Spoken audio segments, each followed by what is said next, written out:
जहाँ से लेगा ना वहाँ से तो ले नहीं सकते। Gate gate gate gate gate से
वालों से बोलिए कि समाजवादियों की योजना थी। और मैं ये आज कहता हूँ बाबा के द्वार के सामने, जिस समय इनके केंद्रीय मंत्री ने कहा कि हमारे कहने से ठेका दे दो, मैंने उस बात को स्वीकार किया और केंद्रीय मंत्री उस समय इस विभाग के जो थे उन्हीं के कहने से ठेका दिया। अंडरग्राउंड बिजली अगर किसी ने यहाँ की है तो वो समाजवादियों ने की है। नहीं, उन्हें भी आना चाहिए था। देखो, मेरा एक साथी बहुत अच्छी बात बोल रहा है। देखिए, ये बुरा वक्त जब होता है तो उस समय असली दोस्त की पहचान होती है, और इसीलिए गाने बने हमारे यहाँ, दोस्ती हम नहीं छोड़ेंगे। न जाने कितने गाने बने हैं दोस्ती पर, और दोस्ती की पहचान बुरे वक्त पे होती है। इसलिए मैं कहूँगा बीजेपी के दोस्तों को अपने दोस्त की मदद करनी चाहिए, इस बुरे वक्त पे उसके साथ खड़ा दिखाई देना चाहिए। चाहे आपने गलत फैसले लिए हों, गलत फैसले लेकर के उनको बढ़ाया हो, अब आपकी जिम्मेदारी बनती है, क्योंकि एसबीआई का पैसा डूबेगा, एलआईसी का पैसा डूबेगा, आम जनता का पैसा डूबेगा। कम से कम अपनी पहचान ये दिखाइए कि वो आपके सच्चे मित्र थे, और सच्चे मित्र को उनके साथ खड़ा दिखाई देना चाहिए, तभी हम गाने गा पाएंगे, वो जोड़ी वाले जो भी होते हैं दोस्त के गाने। मोदी जी लगवा रहे हैं अकेले भारी हैं सब पे, मोदी जी कह रहे हैं अकेले सब पे भारी। अरे यार, यहाँ अडानी सब पे भारी है, तुम कह रहे एक भारी है पूरे।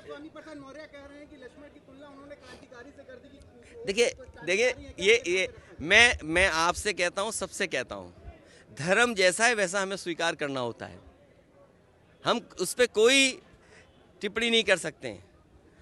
आज सवाल धर्म का नहीं है, सवाल इन्वेस्टमेंट मीट से नौकरी रोजगार का है। ये जो इन्वेस्टमेंट आ रहा है, इसमें इंसेंटिव क्या देंगे? जो कारखाना उद्योग लगाने आ रहे हैं, आखिर उन्हें मिलेगा क्या?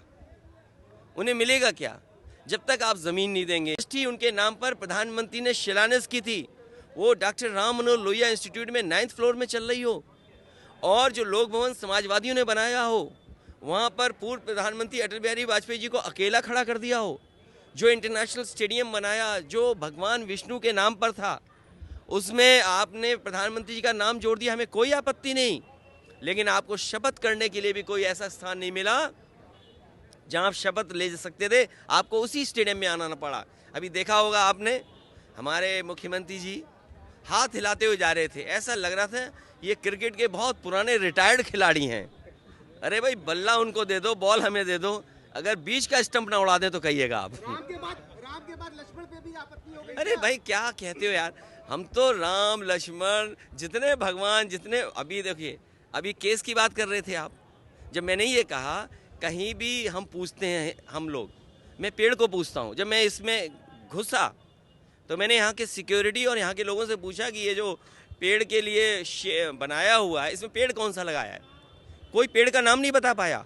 लेकिन मैंने टूटी हुई पत्ती और एक आध पत्ती उगती हुई से लगा मुझे मोलसरी का पेड़ है। तो हम तो पेड़ की पूजा करते हैं, पानी की पूजा करते हैं, आग की पूजा करते हैं। अरे आप लोग हमारा काम कर दोगे तो हम आपकी पूजा कर देंगे। इस देश की पहचान भाईचारा है और दुनिया इस देश को मानती है कि यहाँ पर मिली जुली संस्कृति है, सब मिलकर के रहते हैं। तो अगर हमारी वो पहचान रहेगी तो हमारा देश और समाज आगे बढ़ेगा। अगर उसको कोई गंगा जमुनी तहजीब को ठेस पहुंचाता है तो हमारा समाज, देश आगे नहीं बढ़ सकता। और इसीलिए बेरोजगारी है, इसीलिए महंगाई है। ये बीजेपी के लोग बेरोजगारी महंगाई का जवाब नहीं दे सकते। इनसे पूछिए सिलेंडर की कीमत क्या है, ये बोल पाएंगे क्या? इनसे पूछिए कि बिजली की कीमत क्या बढ़ाई। नहीं, कोई विवादित नहीं दिया। बहुत अच्छी बात है अगर मुकदमा किया उन लोगों ने, वो ना समझ लोग हैं जो मुकदमा कर रहे हैं। जो मैंने कहा मैं उनको यहाँ से लेके बनारस से लेकर के दिल्ली तक 1 लाख स्थान दिखा सकता हूँ। 1 लाख अगर स्थान वैसे ना हो तो मुझे बता दीजिएगा। तो मतलब आप उसको खारिज करते हैं जो देखिए मैं इस विवाद पे, जो मामला कोर्ट में है, हमारी संस्कृति क्या है, हमारी पहचान क्या है, हमारी मिली जुली संस्कृति पहचान है। यहाँ पर गंगा जमुनी तभी तहजीब है कि जब हम एक दूसरे के साथ रह कर के खाना पीना उठना, भाषा, आप भाषा पे कैसे कह सकते हो कि इस भाषा में ये शब्द क्यों आ गए? आप स्टेशन क्यों बोलते हैं अंग्रेजी शब्द, आप हिंदी वाला शब्द क्यों नहीं बोलते हैं? आप राजधानी लखनऊ की जगह लक्ष्मणपुर होने वाला है। कुछ नहीं, ये फर्जी बातें हैं, फर्जी लोगों फर्जी काम करते हैं। और सुनिए, अरे एक मिनट, ये हमारा पत्रकार साथी सही कह रहा है। आप सोचिए बीजेपी के सबसे बड़े नेता अटल बिहारी वाजपेयी जी, और उनके गांव में जीरो बजट। क्या उम्मीद कर सकते हो आप? अटल बिहारी वाजपेयी जी पूर्व प्रधानमंत्री, कई बार के प्रधानमंत्री, उनके गांव का बजट जीरो। जो यूनिवर्सिटी उनके नाम पर प्रधानमंत्री ने शिलान्यास की थी, वो डॉक्टर राम मनोहर लोहिया इंस्टीट्यूट में 9th फ्लोर में चल रही हो, और जो लोक भवन समाजवादियों ने बनाया हो, वहाँ पर पूर्व प्रधानमंत्री अटल बिहारी वाजपेयी जी को अकेला खड़ा कर दिया हो, जो इंटरनेशनल स्टेडियम बनाया जो भगवान विष्णु के नाम पर था, उसमें आपने प्रधानमंत्री जी का नाम जोड़ दिया। हमें कोई आपत्ति नहीं, लेकिन आपको शपथ करने के लिए भी कोई ऐसा स्थान नहीं मिला जहां आप शपथ ले सकते थे। आपको उसी स्टेडियम में आना पड़ा। अभी देखा होगा आपने, हमारे मुख्यमंत्री जी हाथ हिलाते हुए जा रहे थे, ऐसा लग रहा था ये क्रिकेट के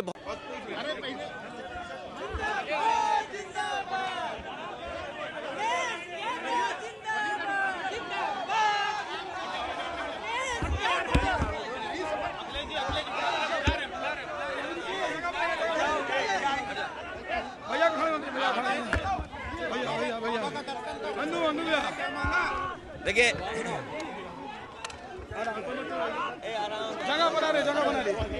आराम।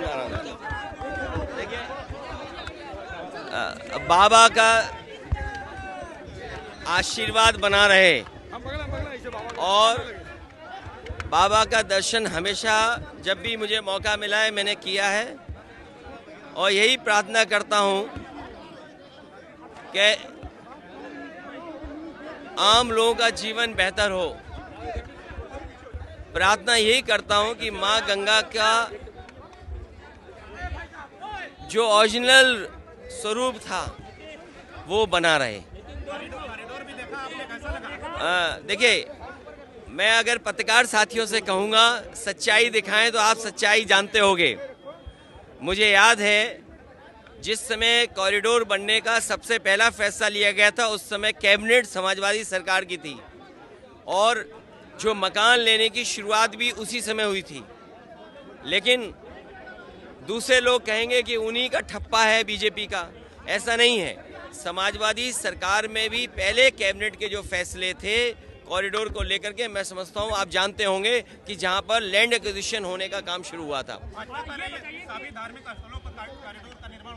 देखिए, समय समय पर राजा महाराजाओं ने और कोई जो भी सरकार रही है समय समय पे सुधार किया है। वैसे फिर प्रार्थना करता हूं उनके स्थान पे खड़ा होकर के कि भारतीय जनता पार्टी की कोई बात झूठी ना निकले। अगर उन्होंने ये कहा है कि 20 लाख करोड़ का इन्वेस्टमेंट आएगा, तो मैं बाबा से कहूँगा कम से कम 20 लाख करोड़ में 5 लाख करोड़ इस काशी को भी मिल जाए। ये किसके लिए कह रहे हो?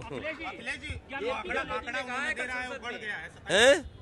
इसीलिए मैंने कहा कि बाबा के स्थान पर खड़े होकर के मैं यही बाबा से प्रार्थना करता हूँ, इस काशीनाथ विश्वनाथ की जगह पर इससे पवित्र जगह और क्या हो सकती है कि जो भारतीय जनता पार्टी के लोग कह रहे हैं वो बात झूठी न निकले। अगर 27 लाख करोड़ उन्होंने कहा है तो 27 लाख करोड़ में कम से कम काशी को 5 लाख करोड़ मिले और बाकी 22 करोड़ पूरे उत्तर प्रदेश में हर डिस्ट्रिक्ट में इक्वली बढ़ जाए। राहुल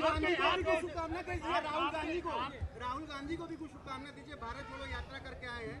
देखिए, कांग्रेस पार्टी का अपना एक कार्यक्रम है।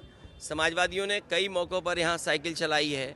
देश के सामने आज सबसे चरम सीमा पर बेरोजगारी है, चरम सीमा पर महंगाई है, न्याय की कोई उम्मीद नहीं कर सकता है। ये बड़े सवाल हैं। बिजली महंगी होती जा रही है, किसान की आय दोगुनी नहीं हो रही, और जितने भी वादे भारतीय जनता पार्टी ने किए कम से कम वो वादे पूरे हों। और अगर इन्वेस्टमेंट आ रहा है, कहीं ऐसा ना हो जैसा वादा माँ गंगा से किया गया था। माँ गंगा का आज बैक्टीरिया काउंट क्या है, COD क्या है, डिजोल्व ऑक्सीजन क्या है। अभी कुछ दिन पहले खबर आई थी, 3-4 दिन पहले, कि यमुना में मछलियाँ मर गईं। और याद रखना, पानी पहले मरता है तब मछलियाँ मरेंगी जाकर।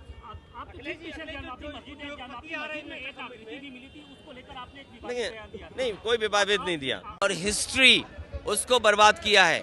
आप कहीं भी उन्हें देख लें, अगर कोई यहाँ आता है, किसी भी जगह जाता है, तो वो अपनी पुरानी हेरिटेज देखना चाहता है कि उनके पूर्वजों ने किस तरीके से सजोया था।